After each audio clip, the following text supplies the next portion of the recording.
இன்னைக்கு நம்ம குரோகோஸ் basketball season 3 18th எபிசோட தான் பார்க்க போறோம். ஜோனில் என்டர் ஆன நம்ம ககாமி அந்த இடத்துல திருப்பி இன்னொரு தடவை ஸ்கோர் பண்ண அதை பார்த்துட்டு இருந்தா டோவோட பசங்களாம் ஓகே ஃபைன், அவனோட அஃபென்சிவ் பவர்ங்கிறது பயங்கரமா இம்ப்ரூவ் ஆயிருக்குது. ஆனா அதுக்குன்னு இப்பவே மொத்த எனர்ஜியை வேஸ்ட் பண்ணிட்டானா அடுத்தது என்ன பண்ணுவான் அப்படின்னு கேட்டதுக்கு அவமினேவும் டெஃபினட்டா அவன் கூடிய சீக்கிரம் அவனோட மொத்த ஸ்டாமினாமே லூஸ் பண்ண போறான். இப்படியே போச்சுன்னா அடுத்து என்ன பண்ண போறாங்கிறது அவனோட கையில தான் இருக்குதுன்னு சொல்லுவான். ஆப்போனன்ட்ஸால எதுவுமே பண்ண முடியல. கிட்டத்தட்ட 4 பாயிண்ட்ஸ் நம்ம ஹீரோஸ் எடுத்திருக்காங்க. ரகுசன் 0ல நிக்குது. அப்ப கோச் ரீகோவுமே மிட்டோபிய தயாரா இருக்க சொல்றாங்க. ஏன்னா ககாமி பையன் அஃபென்ஸ்ல இருக்கிறான் அப்படின்னா ஜோன்ல இருக்கிற ககாமிக்கு குரோகோவோட உதவி தேவைப்படாது. ஆகையால் டிஃபென்ஸை கொஞ்சம் ஸ்ட்ராங் ஆக்கணும்னு சொல்லிட்டு கரெக்டா டைம் கிடைக்கும் போது குரோகோவை வெளியே எடுத்துட்டு மிட்டோபிய உள்ள போடுறாங்க. குரோகோக்கு பயங்கர சோகம். தொடர்ந்து அந்த இடத்துல ககாமி பையன் ஸ்கோர் பண்ணிக்கிட்டு இருக்க ரகுசான் 2 நம்ம ஹீரோஸ் 11 பாயிண்ட் சொல்லி லீடிங்ல இருப்பாங்களா. ஆனா அப்பவுமே ரகுசானோட கோச் என்னன்னா இல்ல டைம் அவுட்லாம் கேட்க வேண்டாம், எல்லாம் நல்லா தான் போகுது, அப்படியே போகட்டும்னு விட்டுருவாரு.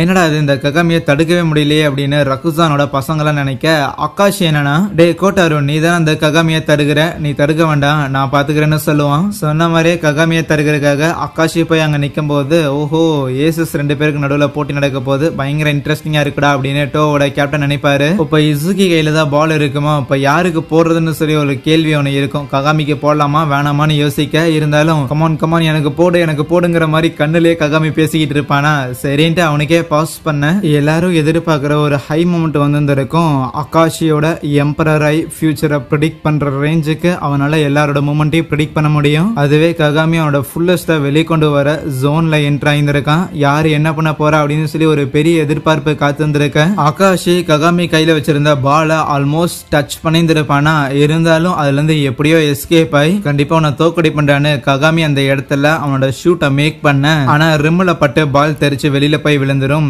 அது மட்டும் இல்லாம ஆகாஷியும் அப்படியே ககாமிய பார்த்து என்னோட கண் பார்வையிலிருந்து உன்னால அவ்வளவு ஈஸியா எஸ்கேப் ஆக முடியுமா, நானே தான் உன்னை போக விட்டேன்னு சொல்லுவான். அப்பதான் ரீகோக்கும் அது புரிய வருது. ஆகாஷி கிட்ட இருந்து எஸ்கேப் ஆகிறதுக்காக ககாமி பையன் இன்னுமே அதிகமா காலை ரொம்ப தூரம் வச்சு ஆடி இருந்திருக்கான். அதனால இதுக்கு முன்னாடி எப்படி அக்யூரேட்டா பாஸ்கெட்ல போடுறதுக்கு ஒரு சில ஸ்டெப்ஸ் தேவைப்பட்டிருக்குமோ அதை தாண்டியும் அவன் மேக் பண்ணியிருந்திருக்கான். அதனால தான் கரெக்டா உள்ள போக முடியல. அப்படின்னா ககாமியோட இந்த மீட்டிராய்ட் ஜாம் அப்படிங்கிற இந்த ஒரு டங்க பண்றதுக்கு அலோவ் பண்ணக்கூடாதுன்னா அவனை கொஞ்சம் பாஸ்கெட் கிட்ட கூட்டிட்டு வந்தாலே போதுமானது, அது ஈஸியா தடுத்தரலாம். டோவோட கேப்டன் இருக்கிறான்ல அவனுமே லைக் எப்படி பார்த்தாலும் ககாமியோட பாலை தடுப்பாங்க அப்படின்னு அவனுக்கு தெரியும். இருந்தாலும் இவ்வளவு சிம்பிளா பண்ணுவாங்க அப்படின்னு நானே எதிர்பார்க்கல அப்படின்னு தான் அவன் நினைப்பான். ஏன்னா ஆகாஷி கிட்ட இந்த எம்பரர் ஐ அப்படிங்கிற இந்த ஒரு எபிலிட்டி இருக்குது அப்படிங்கறது ஒன்னும் பவர் கிடையாது. ஆகாஷியால மட்டும்தான் அந்த எம்பரர் ஐய இந்த மாதிரிலாம் யூஸ் பண்ண முடியுங்கிறது தான் அதோட பியூட்டியே. ஒரு தடவை அவனோட ஃப்ளோவை தடுத்த காரணத்தால அப்படியே ஜோன்ல இருந்து வெளியில வர ஆரம்பிக்கிறான். அவனோட கண்ட்ரோலை லூஸ் பண்ண ஆரம்பிக்கிறான். இப்போ ஆகாஷி கையில பால் இருக்கு, அவனை தடுக்கிறதுக்காக ககாமியே வந்து நிக்கிறான். இப்போ அவனால ஆகாஷியை தடுக்க முடியல அப்படின்னா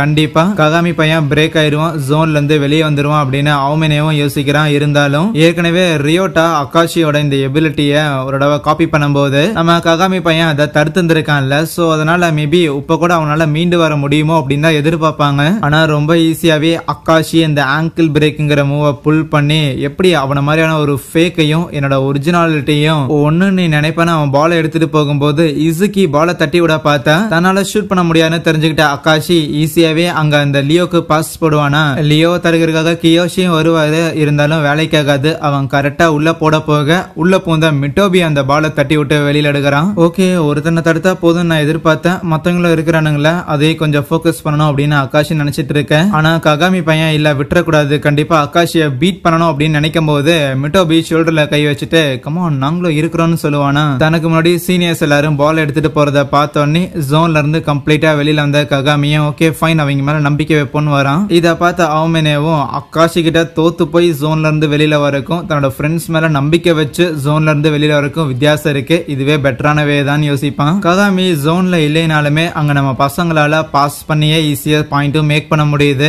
அப்படின்னா இனிமேல் ககாமிக்கு நம்ம குரோகோட உதவி தேவைப்படுதுன்னு சொல்லிட்டு மிட்டோபி எடுத்துட்டு குரோகோவை உள்ள அனுப்புறாங்க.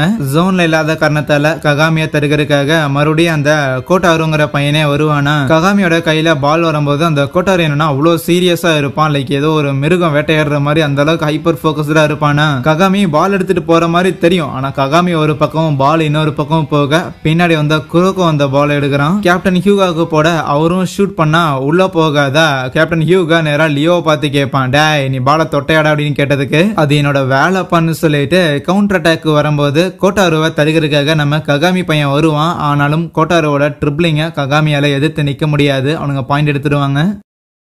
மனம் தளராம முடிஞ்ச அளவுக்கு நம்ம பசங்களும் புஷ் ஃபார்வர்டு பண்ணிக்கிட்டு இருக்க. ஆனா அப்போ அங்க இருக்கிற பசங்களால நம்ம குரோக்கோவை கவனிக்க முடியுது அப்படிங்கறத எல்லாருமே நோட்டீஸ் பண்றாங்க. எந்த அளவுக்குன்னா குரோக்கோவோட பாசஸ ரொம்ப நார்மலாவே சில பேரால தடுக்க முடியுது. அது மூலமா அவனுங்க பாயிண்ட் ஸ்கோர் பண்ண மோமோ எப்படி அது நடக்குதுன்னு சொல்லி ஷாக் ஆனா அப்பதான் அவனே சொல்றான், குரோக்கோ என்கிட்ட வந்து ஷூட்டிங்க பிராக்டிஸ் பண்ணணும் அப்படின்னு சொன்னப்பவே எனக்கு லைட்டா அது மேல சந்தேகம் வந்துச்சு. பாசஸ தவிர வேற ஏதாவது பண்ணனானா குரோக்கோட அந்த லேக் ஆஃப் பிரசன்ஸ்ங்கிறது காணாம போக ஆரம்பிச்சிருக்கு. இத குரோக்கோ ரியலைஸ் பண்ணும்போது அப்பதான் அக்காஷியும் சொல்லுவான், என்னப்பா இவ்வளவு லேட்டா தான் இது எல்லாத்தையும் தெரிஞ்சுக்கிட்டயா? நீ எப்பப்பெல்லாம் உன்னோட பாசிங் ஸ்கில்ஸோட லிமிட்டை ரீச் பண்றியோ அப்ப எல்லாமே உன்னை நான் ஷூட்டோ இல்ல ட்ரிபிளோ பண்ண வைக்கிறது கிடையாது. எல்லா டைமுமே உன்னை வேற வேரியேஷன்ல பாசஸ் நான் மேக் பண்ண வைப்பேன். ஏன் தெரியுமா?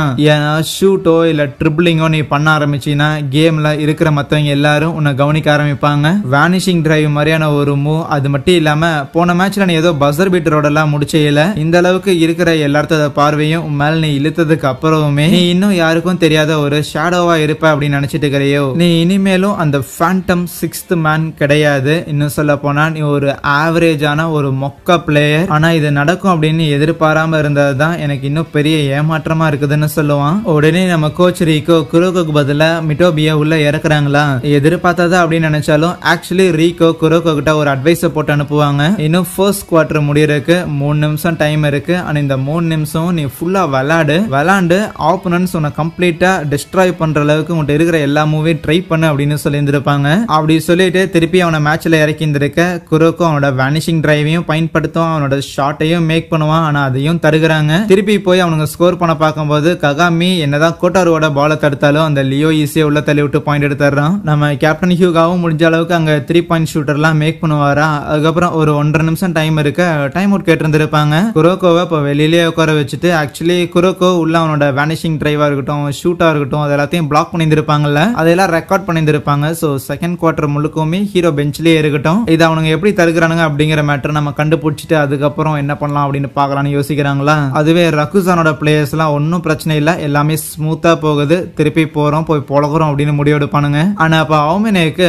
ஆமா அந்த ரகுசான்ல ஒரு வெள்ளமண்டா தலைவன் ஒருத்தர் இருக்கிறான், அவன் யாரு பாப்பா அப்படின்னு கேட்டா மோமோ தான் சில டீடைல் எல்லாம் கலெக்ட் பண்ணி வச்சிருந்திருக்கா. அவன் பேரு மயாசுகி. பெருசா அவனுக்கு ஸ்ட்ரென்த் வீக்னஸ்லாம் எதுவும் கிடையாது, 3rd இயர் போல. ஆனா ஒன்ஸ் அக்காஷி அந்த ஸ்கூலுக்கு போனதுக்கு அப்புறம் தான் அவனோட டீம்லயே எடுத்திருந்திருக்கான். ஈவன் ரகுசானோட மெயின் டீம்ல கூட அவன் இருந்தது இல்லையே அப்படின்னு சொல்லும் போது அதை கேட்ட அவமனே இந்த கதையை உனக்கு வேற எங்கேயோ கேட்ட மாதிரி இல்லைன்னு சொல்ல மேட்ச்ல அந்த மயாசுகிங்கிறவன் மிஸ்டைரக்ஷன் டெக்னிக்கை யூஸ் பண்ணி பாஸ் பண்றான் அவன் டீம்மேட்ஸ்க்கு. அது மூலமா ஸ்கோரும் பண்ண நம்ம ஹீரோஸ் எல்லாரும் ஷாக் ஆகுறானுங்க.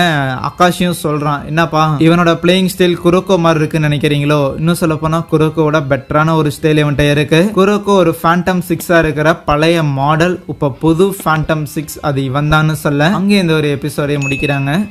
So yeah, thank you.